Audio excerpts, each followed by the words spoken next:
This may be the sweetest orange in the entire world.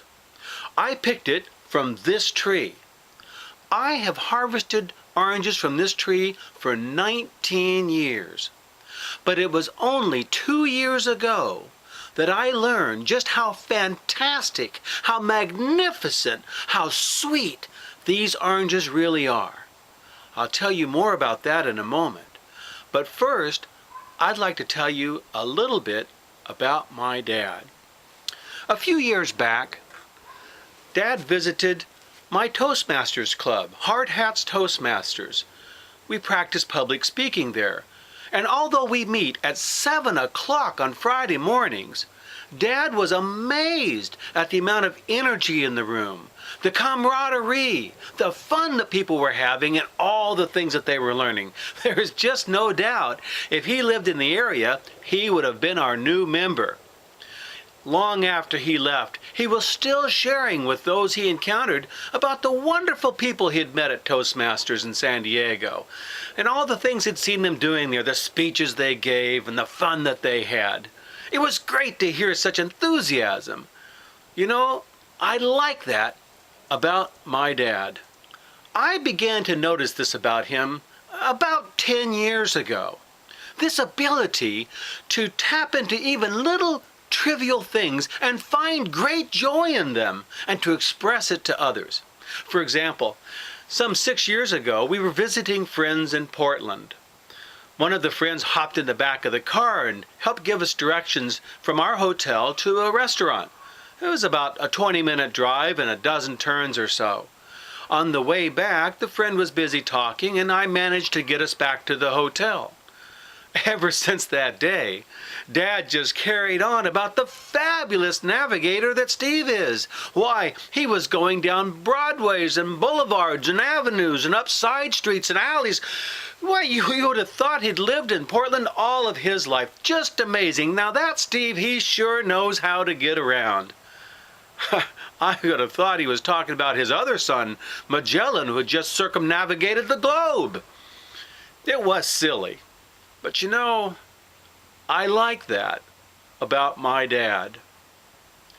And so it was with the oranges. Dad and his wife Charlene were visiting us in San Diego. They were taking a motorhome trip from their home in Seattle to San Diego and on to his childhood home in Georgia and then wandering back to Seattle. One morning, I picked a few oranges off of this tree to go along with breakfast. When Dad took a bite from one of the orange sections, he paused. His eyes opened wide, and a big smile crept across his face. Savoring the orange, he extolled the virtues of this magnificent fruit. Why, he had never tasted an orange with such sweetness, with such wonderful flavor to it. Why, surely this was the sweetest orange in all the world. Indeed, in all of history, no orange, no fruit has ever had such a wonderful, wonderful taste. Well, needless to say, when we sent them on their way, it was with a big box of the oranges, which they shared with those they visited with, extolling the virtues every time of the fabulous tree, the sweet tree in Son Stephen's backyard in far away, mystic San Diego. We received regular telephone reports of his nationwide quest to share the wonders of this orange with everyone that he encountered. Before I knew it, I was beginning to appreciate the orange far more than I ever had before. Why, by golly, these oranges really are tasty. They are fantastic. My dad's enthusiasm had rubbed off on me.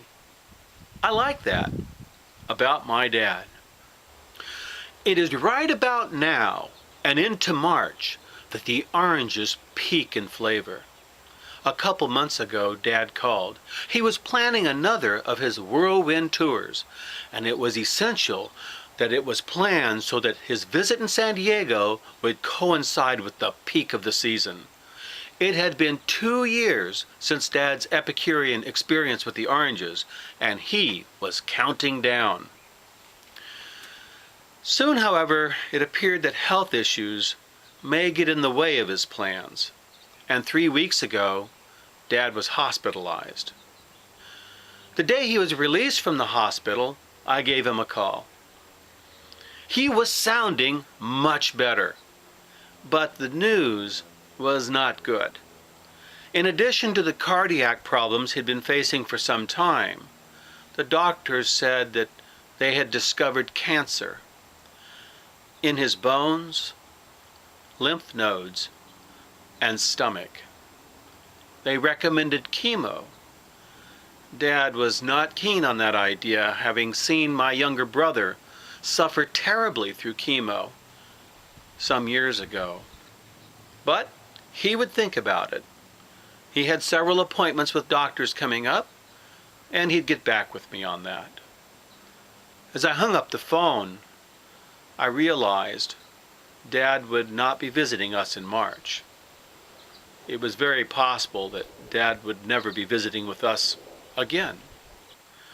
Early the next morning, January 2nd, Groundhog Day, I came out to this tree and picked the 12 very best oranges I could find, put them in a cardboard box, taped it shut, and wrote his name and address on the outside. During my lunch break later that day, as I was pulling into the post office parking lot to mail this precious package, my cell phone rang. It was my brother, Jason. All he could say was, "Steve, he's gone." It seems earlier that morning, Dad and Charlene were sitting in a waiting room of a doctor's office. Dad suddenly collapsed and could not be revived. I put down the phone, looked at the package, the oranges, and they are so sweet.